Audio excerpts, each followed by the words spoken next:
হেফাজত, এটিকে রাজনৈতিক দল না অরাজনৈতিক দল আমরা বুঝতে পারছি না। আমি হেফাজতের দায়িত্বশীলকে বলবো, আপনারা অবশ্যই হেফাজতকে রাজনৈতিক দল হিসাবে স্বীকৃতি দেন, ঘোষণা দেন, তাহলে আমরা মনে করবো এটা রাজনৈতিক দল। আমাদের সমস্যা এটা সমস্যা।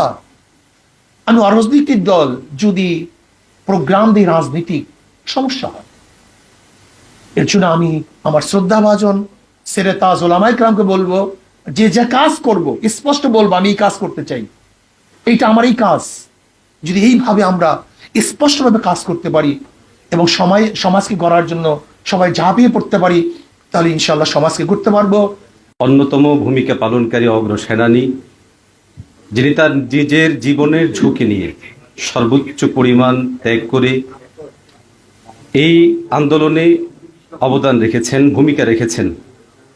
আমরা অনুরোধ জানাবো ইসলামী আন্দোলন বাংলাদেশের সিনিয়র নায়েবে আমির হযরত মাওলানা মুফতি সৈয়দ মোহাম্মদ ফয়জুল করিম হাফিজাহুল্লাহকে মতবিনিময় সভায় আলোচনা পেশ করার জন্য। নাহমাদু ওয়া নুসাল্লি আলা রাসূলিল কারীম, আম্মা বাদ। আউযু বিল্লাহি মিনাশ শাইতানির রাজীম। বিসমিল্লাহির রহমানির রহিম। ইন্নাকা লাআলা খুলুকিন আযীম।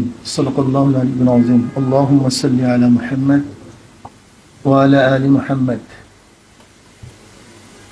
জাতীয় ওলামা শায়খ আইম্মা পরিষদ কর্তৃক আয়োজিত কেমন বাংলাদেশ চাই শীর্ষক আলোচনায় যারা অংশগ্রহণ করেছেন, শ্রদ্ধাভাজন সম্মানিত ওলামায়ে কেরাম এবং সর্বস্তরের ভাইয়েরা আমার, কেমন বাংলাদেশ চাই যদি আমাকে প্রশ্ন করা হয়, আমি ইসলামিক বাংলাদেশ চাই। আমি একটা ইসলামিক বাংলাদেশ চাই যেখানে ইসলামিক শাসন থাকবে, কোরআন ও হাদিসের অনুযায়ী আইন প্রণয়ন হবে, বাস্তবায়ন হবে, সেটা আমি চাই। যদি এটা এখনই করা সম্ভব না হয়, তাহলে যে স্লোগানের ভিত্তিতে দেশটা স্বাধীন হয়েছে সেইটা চাই। সেটা কি? সাম্য, মানবিক মর্যাদা, সামাজিক ন্যায় বিচার। দেখেন, আসলে আমাদের অনেকেরই জানা নাই, বা জানা থাকলেও হয়তো মনে নেই। এ দেশ কিন্তু স্বাধীন হয়েছিল তিনটা স্লোগানের ভিত্তিতে: সাম্য, মানবিক মর্যাদা, সামাজিক ন্যায় বিচার। আজকে সাম্যতা আছে? সাম্যতা নেই, কোনো জায়গায় সাম্যতা নেই। যে ক্ষমতায় থাকবে চাকরি তার, যে ক্ষমতায় থাকবে না তার চাকরি নেই। যে ক্ষমতায় থাকবে তার তো খাদ্যের কোনো অভাব নেই। যে ক্ষমতায় থাকবে না ধুকে ধুকে মরতে হবে।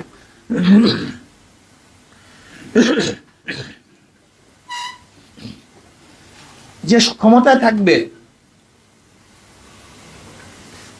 তার পিয়ন তো 400 কোটি টাকার মালিক হবে। আর যে ক্ষমতায় থাকবে না তাকে রাস্তায় ধুকে ধুকে মরতে হবে। এর নাম কি সাম্যতা? এটা আমরা চাই না, আমরা সাম্যতা চাই। সাম্য, সবাই সমান। বাংলাদেশের নাগরিক বলতে সবার অধিকার সমান, সবার অধিকার সমান। বাক শক্তির অধিকার সমান থাকবে, চাকরির অধিকার সমান থাকবে, বস্ত্রের অধিকার সমান থাকবে, শিক্ষার অধিকার সমান থাকবে, বাসস্থানের অধিকার সমান থাকবে, চিকিৎসার অধিকার সমান থাকবে। এটা আমরা চাই। মানবিক মর্যাদা। আজকে জানোয়ারকে শ্রদ্ধা সম্মান করি, কিন্তু আশরাফুল মাখলুকাত এই ইনসানকে আমরা শ্রদ্ধা সম্মান করি না।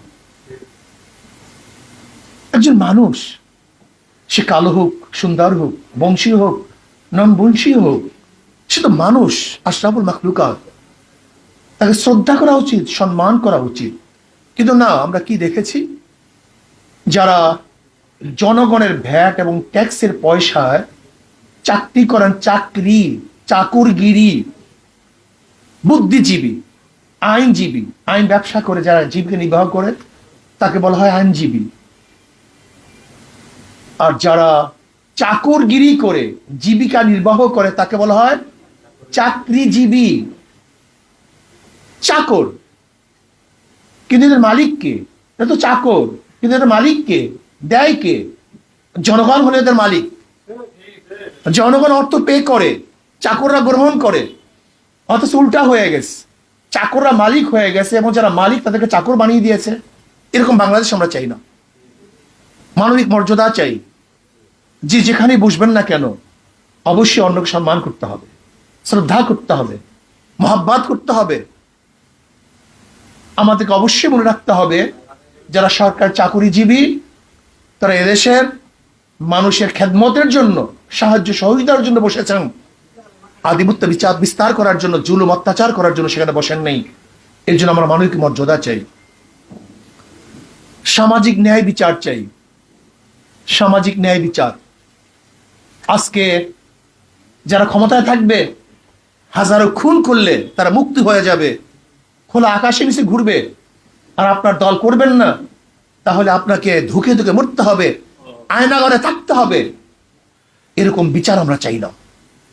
সামাজিক বিচার চাই, যেখানে জনাবি মুহাম্মদ রাসূলুল্লাহ সাল্লাল্লাহু আলাইহি ওয়াসাল্লাম বলেছেন, আমার মেয়ে ফাতেমাও যদি চুরি করে আমি তার হাত কেটে দেব। এই বিচার আমরা চাই। কে মালিকের সন্তান, কে এমপির সন্তান, কে এমপি, কে মিনিস্টার, এটা আমাদের দেখার বিষয় নয়। আমরা সবাই মাজলুমের পক্ষে, জালেমের বিপক্ষে। যে অন্যায় করবে অন্যায়ের বিরুদ্ধে, যে ন্যায় করবে আমরা তার পক্ষে। কি আমার দল করে, কি আমার বিরোধী, এই ভেদাভেদ আমরা চাই না। আমরা চাই সবাই আমরা অন্যায়ের বিপক্ষে থাকবো, ন্যায়ের পক্ষে থাকবো।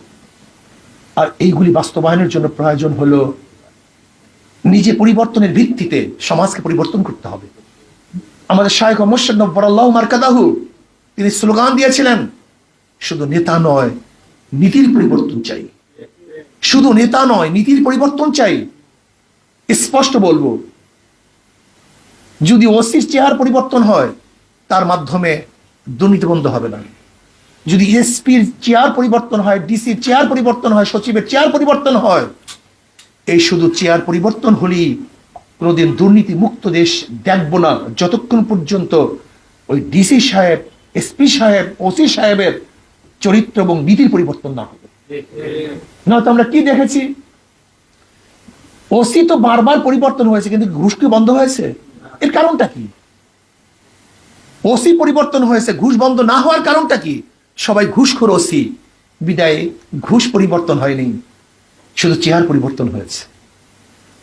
বহুত সরকার আমরা দেখেছি, কিন্তু দুর্নীতি কি বন্ধ হয়েছে? কারণটা কি? এক সরকার যাওয়ার পরে আর এক সরকার, সেও দুর্নীতিবাজ, এই জন্য দুর্নীতি বন্ধ হয়নি। আপনারা কি দেখেছেন 5ই আগস্ট নতুন স্বাধীনতা পাওয়ার পরে মাত্র 2-3 দিনের মধ্যে দেশের অবস্থা কি করেছে? কারা ঘর বাড়ি জ্বালিয়ে দিয়েছে, কারা চুরি করেছে, কারা ডাকাতি করেছে, কারা সমস্ত সম্পত্তি দখল করেছে, ঘাটগুলি দখল করেছে। যারা দখলদার, ডাকাত, লুটেরা, যারা আগুন দেয়, এদের মাধ্যমে দেশ কোনোদিন আদর্শবান, নীতিবান হতে পারে না। এই জন্য আমরা চাই নীতির পরিবর্তন, শুধু নেতার পরিবর্তন নয়। সুন্দর একটা উদাহরণ দিতে চাই। এ, বি, সি, তিনজনের 3টা নাম। এ একজনের নাম, বি, সি। এও চোর, বিও চোর, সিও চোর। ক্ষমতায় আসে এ, সে কি করবে?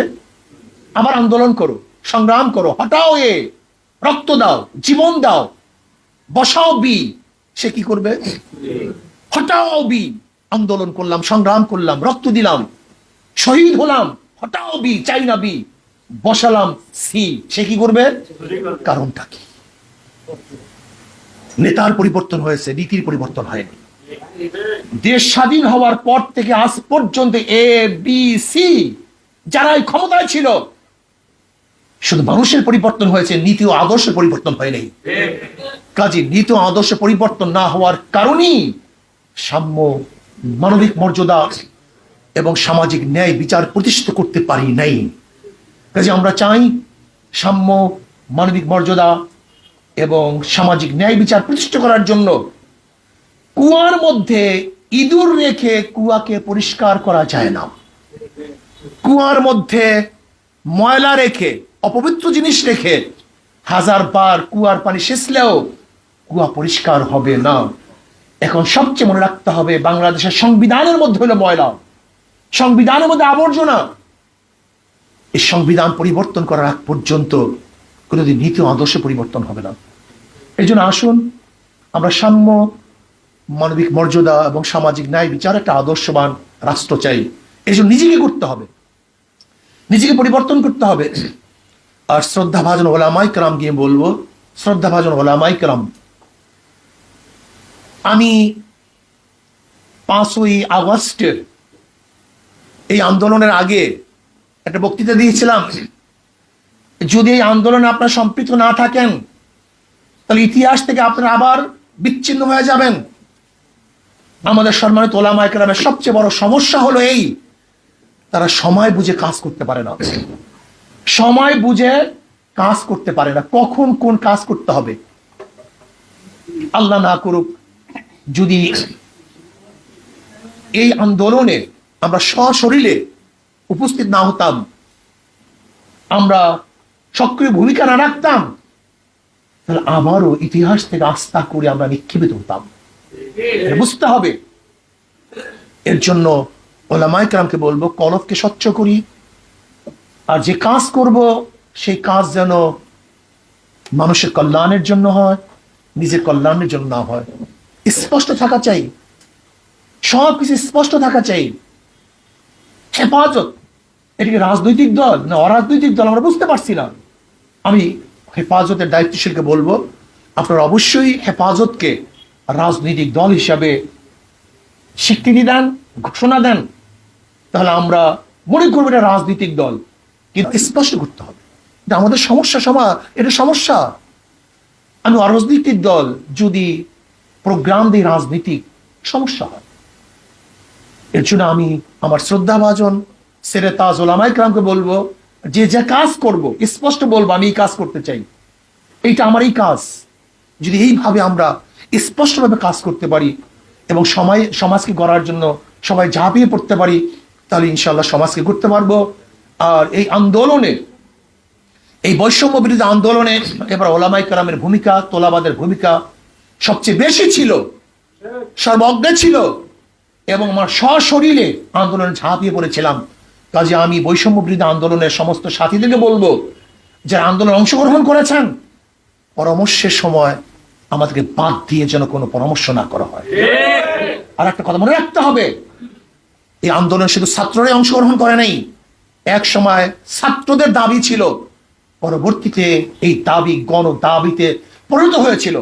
ছাত্ররা প্রথম তো সরকার হঠাৎ আন্দোলনের ঘোষণা দেয় নাই, তারা কোঠা সংস্কার করতে চেয়েছিল, কিন্তু পরবর্তীতে এই আন্দোলন গণ আন্দোলনে পরিণত হয়েছে। কাজে গণমানুষের সাথে পরামর্শ ছাড়া, ওলামায়ে কেরামের সাথে পরামর্শ ছাড়া এই আন্দোলনে আমাদের সম্পৃক্ততা ছিলাম, আপনি চিন্তাও করতে পারবেন না আমাদের ভূমিকা যা ছিল। আপনি দেখুন, যখন কেউ ভূমিকা পালন করে নাই, আমরা তখন ভূমিকা পালন করেছিলাম। এই শেখ হাসিনার বিরুদ্ধে যখন কেউ কথা বলতে পারে নাই, তখন আমরা রাস্তায় কথা বলেছিলাম এবং বলেছিলাম আল্লাহ যেন এই দুই চোখে গজব পড়বে সেটা যেন দেখতে পারি। আল্লাহ রাব্বুল আলামিন তা কবুল করেছেন। আমরা বলেছিলাম, ভারত, আপনার সেনাপতি, আপনার বিমান বাহিনী, আপনার পুলিশ বাহিনী, আপনার ভারত, চীন, রাশিয়া আপনাকে রক্ষা করতে পারবে না। আল্লাহ পাক রব্বুল আলামিন স্বচক্ষে তা দেখিয়ে নিয়েছেন। এখন আল্লাহর কাছে দোয়া করি, আল্লাহ যেন এই দুই চোখে ইসলামের হুকুমতও দেখান, সবাইকে কবুল করে নেন। আলহামদুলিল্লাহ, আজকে আমাদের এখানে আরেকজন বিশেষ ব্যক্তিত্ব আসছেন, প্রফেসর মুক্তার সাহেব। আল্লাহ পাক তাকে কবুল করে নেন, আল্লাহ পাক তার খেদমতকে কবুল করে নেন। আল্লাহুম্মা আমিন। ربنا ظلمنا أنفسنا وإن لم تغفر لنا وترحمنا لنكونن من الخاسرين ربنا آتنا في الدنيا حسنة وفي الآخرة حسنة وقنا عذاب النار اللهم احفظنا من كل بلاء الدنيا وعذاب الآخرة اللهم احفظنا من كل بلاء الدنيا وعذاب الآخرة আল্লাহ আপনার জমিনে আপনার হুকুমত ইসলাম হুকুমত কায়েম করে দেন। আল্লাহ আপনার জমিনে আপনার হুকুমত ইসলাম হুকুমত কায়েম করে দেন। ইসলাম হুকুমতের জন্য সাহাবায়ে কেরামদের নমুনা সহিবে জাদ্দোজাহাদ করার তৌফিক দিয়ে দেন। আল্লাহ যারা শহীদ হয়েছে তাদের সমস্ত গুনাহ খাতা মাফ করে দেন, জান্নাতুল ফিরদাউসের ব্যবস্থা করে দেন। যারা আহত হয়েছে আপনি শেফায়ে কামিল আজেলা নসিব করেন। রব্বির হামহুমা কামা রব্বায়ানি সগীরা সাল্লাল্লাহু তাআলা আলা খায়রি আসহাবিহি ওয়া আজওয়াজিহি ওয়া আতবাইহি আজমাইন ওয়ারহামনা মাআহুম বিরহমাতিকা ইয়া আরহামার